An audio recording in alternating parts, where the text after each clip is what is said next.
तो आपको बता दें कि पॉपुलर फ्रंट ऑफ इंडिया यानी कि पीएफआई पर गृह मंत्रालय की नजर लगातार बनी हुई थी। सोशल मीडिया पर भी पीएफआई के जो समर्थक हैं वो सक्रिय नजर आ रहे थे।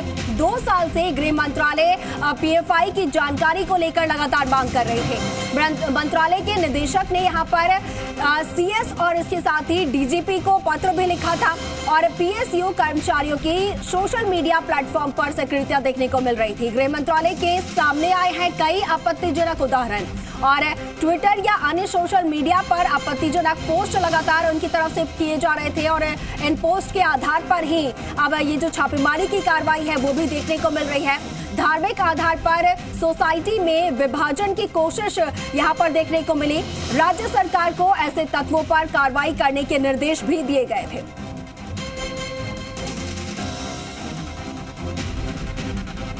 तो गृह मंत्रालय ने 20 नवंबर 2019 को पीएफआई की जानकारी मांगी थी। गृह विभाग ने 4 दिसंबर 2019 को खुफिया पुलिस से टिप्पणी भी मांगी थी।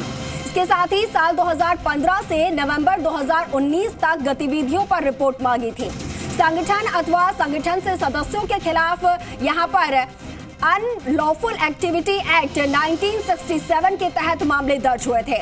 आईपीसी की धारा 153A और 153B के तहत दर्ज मुकदमों की जानकारी यहां पर मांगी गई थी और आईपीसी की अन्य धाराओं के तहत भी यहां पर मामले दर्ज किए गए थे और इसको लेकर मामलों की रिपोर्ट भी मांगी गई थी।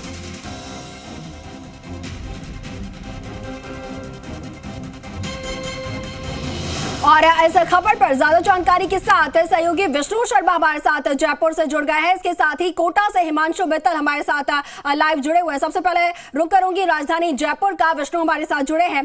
विष्णु, लगातार पीएफआई के जो संगठन है उससे जुड़े जो लोग हैं उनके ठिकानों पर दबिश दी जा रही है। जयपुर में भी कई ठिकानों पर दबिश दी गई है। आपसे पूरी जानकारी चाहूंगी, कहां कहां पर दबिश दी गई है, कहां कहां पर यहाँ पर एनआईए की तरफ से कार्रवाई की गई है?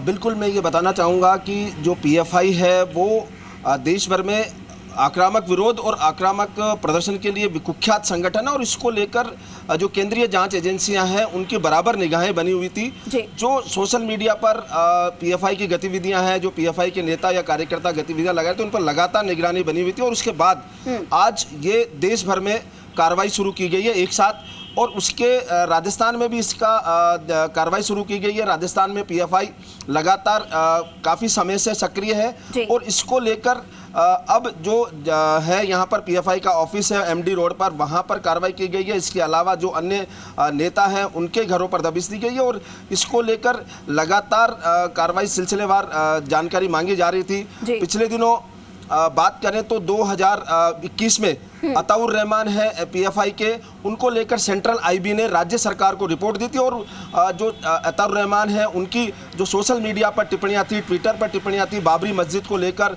जो सामुदायिक विशेष को भड़काने के लेकर जो टिप्पणियां थी उनको भेजते हुए उन्होंने कार्रवाई की मांग की थी और इसको लेकर जब मामला गृह विभाग के पास पहुंचा तो उन्होंने कार्रवाई के लिए पुलिस मुख्यालय को भेज दिया था। इसके अलावा थोड़ा सा बैक में जाएं तो इतना सा हो रहा है कि जो लगातार ये जो टिप्पणियां चल रही थी उसको लेकर सेंट्रल आईबी की और जो स्टेट आईबी है उसकी ओर से भी लगातार कार्रवाई की जा रही थी और लगभग आधा दर्जन से ज़्यादा मामले सामने आए थे जिनमें पीएफआई के सदस्य यहाँ पर राजस्थान में गिरफ्तार किए गए थे।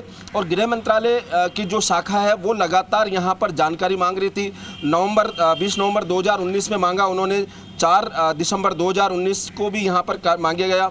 इसके अलावा पिछले साल 21 जनवरी 2021 में भी जानकारी मांगी गई। लगातार इस पर निगरानी थी कि जो आपत्तिजनक टिप्पणियां हुई है उनके खिलाफ कार्रवाई की रही राज्य सरकार। हालांकि राजस्थान में इस दौरान कोई पीएफआई पर कार्रवाई या नहीं की गई है, लेकिन उससे पहले जो कार्रवाइयाँ की गई है वो मैं दर्शकों को बता दूं कि पीएफआई लगातार एक कुख्यात संगठन है, उसको लेकर कार्रवाइयाँ की गई जा चुकी है यहाँ पर राजस्थान में। इसको लेकर करीब आधा दर्जन से ज़्यादा अधिक जो मामले हैं उनके खिलाफ दर्ज सामने आए थे।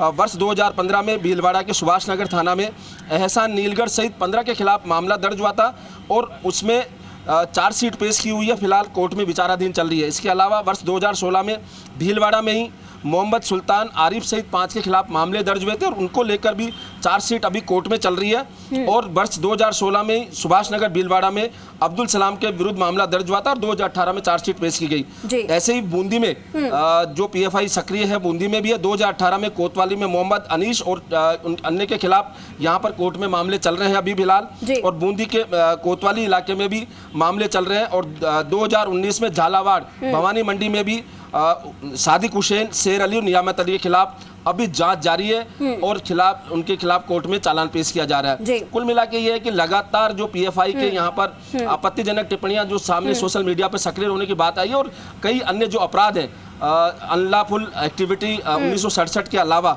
जो अन्य और धाराएं आईपीसी की उनके उसमें भी ये लोग सक्रिय रहते हैं अपराधों में, और इसको लेकर लगातार बराबर निगरानी बनी हुई थी। और 2021 में अभी पिछले साल ही जो सेंट्रल आईबी है उन्होंने भी राज्य सरकार को अताउर रहमान के खिलाफ कार्रवाई करने के निर्देश दिए थे।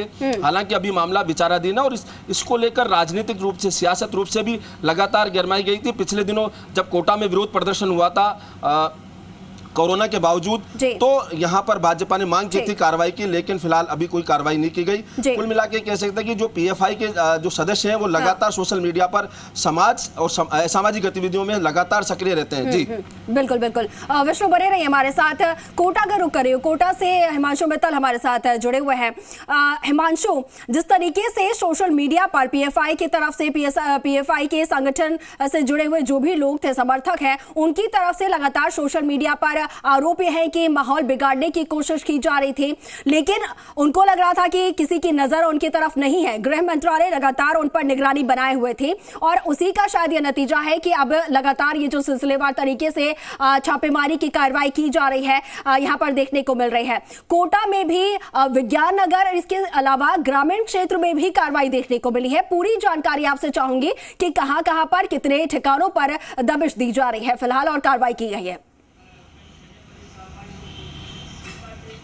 देखिए, पीएफआई की जो एक्टिविटी है वो लगातार सवालों के घेरे में रही। आपको बता दें कि जैसा कि अभी विष्णु ने भी जिक्र किया कि कोरोना काल के दौरान कोटा के उम्मेद स्टेडियम के बाहर एक बड़ी रैली पीएफआई की देखी गई थी, जिसके अंदर कई सारे जो विवादित बयान है वो सामने आए थे। देश विरोधी नारों की गूंज इस रैली के दौरान सुनाई दी गई थी और इन सब के साथ में सामने आया था कि पीएफआई का कितना बड़ा नेटवर्क जो है वो कोटा में काम कर रहा है, जिसके बाद में कई सारे सवाल बीजेपी की तरफ से उठाए गए। बीजेपी पदाधिकारियों के बड़े जो बयान है वो आए।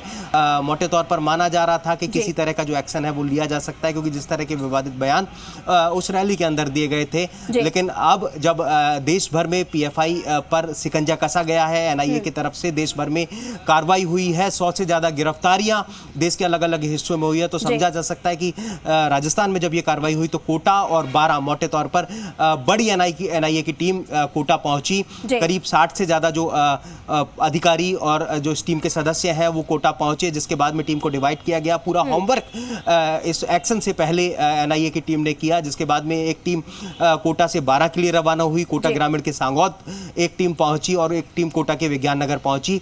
एक साथ रात को करीब 2 बजे के करीब ये कार्रवाई जो है वो शुरू की गई, जो करीब 6 बजे तक चली। इस पूरी कार्रवाई के दौरान मोटे तौर पर जो इंफॉर्मेशन अब तक निकल करके आई है कि 12 से कुछ लोगों को हिरासत में इस पूरे लिया गया है इस पूरी कार्रवाई के दौरान। दूसरी तरफ अगर सांगौद की बात करें तो प्रदेश स्तर के पीएफआई के अधिकारी हैं, उन पर शिकंजा कसने की कोशिश थी लेकिन वो नहीं मिले। इस तरह की प्राइमा फेसी इंफॉर्मेशन है। उनके परिवार के सदस्यों से पूछताछ की गई है, उनकी जो तलाश है वो की जा रही है। कोटा के विज्ञान नगर इलाकों में भी कई ठिकानों पर छापेमारी की कार्रवाई की गई है। फिलहाल आपको बता दें कि एनआईए के आईजी रैंक के जो अधिकारी हैं, एसपी रैंक के अधिकारी हैं, वो कोटा सर्किट हाउस में ही रुके हुए हैं, लेकिन फिलहाल किसी भी तरह का कोई ऑफिशियल स्टेटमेंट देने से उन्होंने मना कर दिया है। इसको लेकर के एनआईए बाकायदा एक पूरा की पूरा जो प्रेस नोट है वो जारी करेगी, जिसके बाद में जो अपनी पूरी कार्रवाई का जो विवरण है, किस तरह की जो गिरफ्तारियां हैं वो की गई हैं, क्या क्या उस कार्रवाई के बाद में निकल करके आता है। निश्चित तौर पर अब निगाहें इस ओर भी हैं कि जब ये पूरी की पूरी कार्रवाई